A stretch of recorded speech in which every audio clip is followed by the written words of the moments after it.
Después de 3 meses en Chile, cuando vimos que acá la cosa en Argentina se ponía cada vez peor y encima se empezaba a comentar sobre los acuerdos de los militares chilenos y argentinos, se empezaba a saber del Plan Cóndor,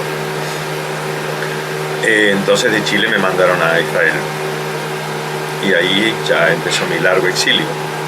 Estuve primero en Israel 1 año, después de Israel me fui a Francia, estuve 7 años en Francia, donde fue el largo trabajo de militancia, el largo trabajo de entendimiento de lo que pasaba acá, de comprensión de lo que eran los campos de concentración, y empezaron a llegar las informaciones. Ahí sí, ya en el año 81, 82, empezaron a llegar las informaciones de que esos campos de concentración no eran lo que se pensaba, no eran enormes campos de trabajo como los de Rusia, Siberia, digamos, sino que los terminaban matando. Ahí empezaron a llegar las informaciones de tumbas clandestinas cerca del Campo de Mayo, de vuelos con asesinatos, vuelos de la muerte por los marinos, como que cada rama del ejército argentino tenía su técnica. Ahí se empezó a hablar del Camino del Buen Aire, que empezaron a construir en ese momento, y que hicieron dar una vuelta extraña pasando cerca del Campo de Mayo, que no era lógico desde el punto de vista rutero, y era para tapar, parece, tumbas clandestinas, que a esta altura ya nunca vamos a descubrir porque hay que hacer volar, salvo que lleguemos a tener en algún momento alguna confesión pública de que efectivamente en ese sector hay tumbas clandestinas abajo, y ahí vamos a hacer volar el camino, te lo aseguro. Pero todavía esas son las cosas que nos bloquean. Lo que nos bloquea es que tenemos mucha información secreta, mucha información bajo poncho, pero nos está faltando mucha información directa. El silencio sigue siendo parte de lo que prima entre los militares y sus cómplices civiles, y tienen un pacto de sangre. Y como ustedes vieron estos últimos años, con los juicios, cada tanto hay un militar que muere justo antes de tener que testimoniar. Y estamos en un proceso muy complicado en ese sentido, porque seguimos trabajando con los testimonios de los detenidos desaparecidos recuperados, y cada tanto con algún confidente clandestino, digamos, que viene en anonimato, pero no estamos teniendo información real de lo que está pasando. Silingo habló de los vuelos a la muerte cuando estaba protegido por la ley de amnistía, y porque se fue de mambo, se le desató la lengua, y yo pienso que debe estar muy arrepentido ahora, porque todos los demás no hablan, no dicen exactamente cómo pasó. Increíble. Daniel, terrible esto, por supuesto, para una familia argentina, y nosotros nos ponemos a pensar todo esto, porque leímos una parte, hicimos una introducción, digamos, un resumen de tu libro, y nos lleva las imágenes, a medida que vos vas contando, nos llevan las imágenes de Argentina, algunos documentales y cosas que, por supuesto, siempre aparecen. Hoy por hoy, gracias a Dios, tenemos una expresión distinta de Argentina, como para más que nada en los medios de comunicación. Digamos, no se podía ir enterando antes, era muy difícil llegar a la información, más al interior, digamos, ¿no? Cuando nos conocíamos, parecíamos que las botas era lo más adecuado para el país, y eso era el común, digamos, hasta no hace muchos años atrás, ¿no? Sin pensar todo lo que viene detrás, ¿no? Daniel, ¿cómo fue esto de que te invitas a tu familia y nos vamos al libro directamente? Vos empezás a buscar o sentís con esta conexión con Paloma, que dice que Bettina estaría viva. Contanos un poco, ya casi metiéndonos en casi el desarrollo del libro. Yo tuve siempre una necesidad religiosa.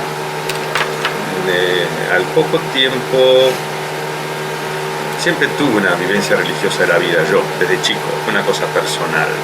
Esto no empezó con el secuestro de mi familia, pero una cosa íntima mía. Luego de unos años del secuestro, cuando yo veía que no tenía información de lo que pasaba, que no tenía novedades, que no había manera de saber qué había pasado, empecé a necesitar consultar otro tipo de verdades. como yo tenía una vivencia religiosa de la vida y mi padre había hecho yoga muchos años, yo tenía una conexión con mi padre desde lo místico por ese lado, no religioso, porque mi padre era muy antirreligioso, antiestructura religiosa, pero era muy místico. Y empecé a consultar a mediums y videntes desde allá de Francia, hablo de los años 80, pero en esa época no venía nada. Tanto que después abandoné, establecí un camino religioso personal porque me hacía bien a mí, me ayudaba personalmente a avanzar en la vida, pero abandoné las búsquedas místicas religiosas. Y eso volvió sobre el tapete muchos años después, a través de una prima mía que vive en el Bolsón, pero volvió en el tapete en los años, digamos, 98, por ejemplo, por allá más o menos, que mi prima en el Bolsón, ustedes saben que en el Bolsón hay mucha gente que trabaja con evidencia, ella empezó a recibir a través de un amigo vidente ciertas informaciones extrañas, contradictorias, que empezaban a decir que las almas de mis padres y mis hermanos querían comunicarse.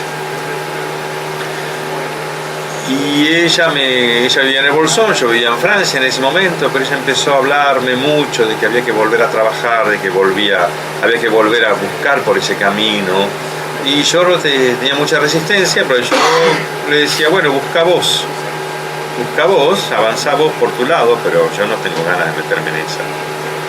Pero ella insistió mucho y me terminó convenciendo de que fuera a ver a un vidente en París, de quien ella había escuchado hablar, había leído aquí un libro traducido del trabajo de este vidente en Francia. Bueno, terminé yendo a ver al vidente y él fue el primero que me confirmó la idea de que mi hermana tal vez estaría viva, porque él trabajaba con las fotos. Cuando yo fui a ver a este vidente le llevé fotos familiares donde estaba lleno de gente viva y lleno de gente desaparecida, por consiguiente para mí muertos. Y el vidente empezó a trabajar con la energía que liberan las fotos y él me dijo, cuando la gente está viva, la energía de la foto es caliente, de la imagen. Cuando la gente está muerta, la energía de la imagen es fría. Y trabajando con estas fotos, cuando trabajaba con la imagen de mi hermana, decía, esta chica está viva. Y yo le hice pasar varias veces en la ronda de fotos, hasta que le terminé diciendo, a ver, esta chica, esta que está acá, y me dice, esta chica está viva. Entonces ahí yo le expliqué al vidente la situación y le dije, este hombre, esta mujer, este muchacho, esta chica y esta otra chica, es decir, todos mis familiares, fueron secuestrados a la vez. Mi abuela, que también estaba en la misma foto, pero ya fallecida, le digo, esta mujer falleció años después. Como usted me dice, todos estos tienen imágenes frías, mientras que mi tío, mi otra tía, mis primos, yo, tenemos imágenes cálidas. Hasta ahí estamos todos de acuerdo, pero esta chica no puede ser. Esta chica está muerta. Me dice, no, esta chica está viva. ¿Usted sabe que fue secuestrada con todos estos? Ok, estamos de acuerdo en que fue secuestrada con los demás, pero yo le digo que está viva, no está muerta. Y ahí fue muy perturbador. Muy perturbador porque yo no entendía cómo podía estar viva tantos años después. Y coincidía con lo que me había dicho mi prima. Y ahí empecé a trabajar con una cantidad de videntes, idas y vueltas, mi prima también, y no terminábamos de cerrar, no terminábamos de encontrar. Estaba esta información, pero no llegábamos a nada. Hasta que nuevamente le dije a mi prima, bueno, basta, no me ocupo más, porque no puedo estar invadido por esta idea de que tal vez mi hermana está viva en algún lado y no puedo hacer nada por ella. No hay manera de rastrearla. Nuevamente volví a enterrar el tema y la palabra, decir los muertos están muertos y se acabó. Por más que yo militaba, una cosa es militar por la verdadera justicia y otra cosa es buscar concretamente una persona que tal vez está en algún lado. No es lo mismo. Pero no me dejaron tranquilo. Y al fin del 2004,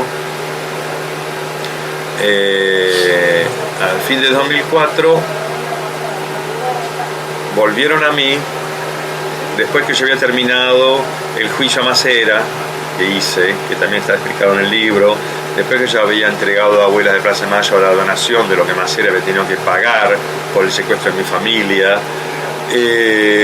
luego de que yo había dicho, bueno, bien, ahora sí, voy a descansar, esto se acabó, terminé mi tarea, ahora puedo ocuparme de mis hijos y de trabajar y hacer la vida.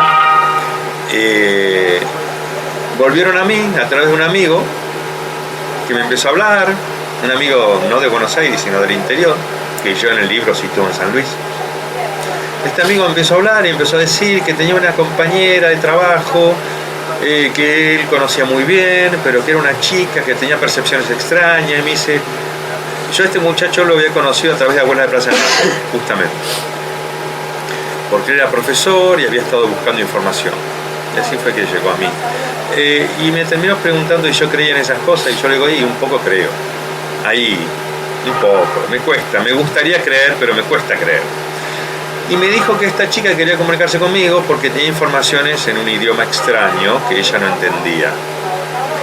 Digo, como informaciones. Sí, porque ella recibe como imágenes o mensajes auditivos y los transcribe. Los transcribe y ella piensa que es griego. Ella me estuvo mostrando las imágenes que ella escribe como foto, se escribe en trance. Y me dice mi amigo, yo pienso que es hebreo. Griego no es, ruso tampoco. Creo que es hebreo, pero vos sabés más de eso que yo, me dice. Le digo, bueno, mándamela. Me mandó por fax. Y era hebreo. Y entonces yo empecé a consultar con mi profesora de hebreo y me dijo, sí, es un hebreo impresionante, pero cualquiera lo puede copiar, porque son textos bíblicos. Lo que más le impresionó a mi profesora de hebreo, que es una mujer muy culta, es la manera en que estaba escrito. Dice, esto parece escrito por un escriba, con la técnica antigua. Cuando yo me pongo a escribir hebreo nunca me sale esto. Con una lapicera normal, con un plumín, no te sale esta grafía. Esto parece escrito como antes. Y así fue que yo empecé a trabajar con esta mujer a través de mi amigo, hasta que por fin ella fue la que empezó a percibir más y más información, más y más mensajes, siempre en hebreo, transmitiendo de parte de mi padre y de mi madre que mi hermana no estaba con ellos allá arriba, sino que estaba acá en algún lugar.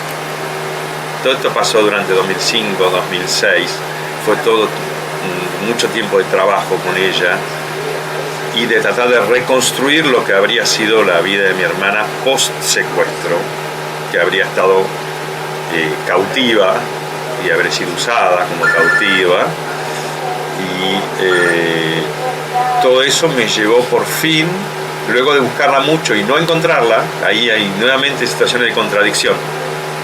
La buscás y no la encontrás, tenés informaciones extrañas que vos no querés creer, a la vez te transmiten cosas tan reales que vos decís, acá hay algo que no puede ser. Quiero aclarar que esta mujer, Paloma en el libro, nunca me pidió un peso, nunca buscó nada, no me conocía a mí antes, de una mujer bastante más joven que yo, que no tiene ninguna relación con la historia esta, entonces que no buscaba nada y no tenía manera de inventar la historia que recreó. Vos seguramente lo habrás pensado en un momento. Mucho. Yo busqué mucho contradecirla, es decir, buscaba mucho con ella provocarle como trampas. Ponerla en prueba. Ponerla en prueba, y me contestaba todo el tiempo cosas muy impresionantes. Un día me acuerdo que me dice, siempre por mensajito de texto o por mail, o cuando nos encontrábamos, porque yo viajé varias veces a verla y ella viajó a Buenos Aires. Un día me acuerdo que me dice, ¿quién era Rosa? ¿Cómo quién era Rosa? Sí, Rosa con un perfume a lilas. ¿Y cómo sabes? Bueno, porque estoy percibiendo, estoy escuchando el nombre Rosa y escucho y siento un perfume a lilas. Y les digo, esa era mi abuela.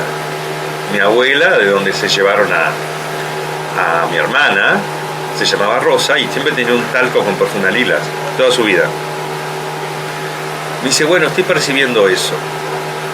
Ella no podía saber que mi abuela se llamaba Rosa porque todo el mundo habla de None. None, es decir, no había manera, Rosa es el nombre legal. pero nadie llamaba de rosa, y menos el perfume lila. Como este ejemplo tengo muchos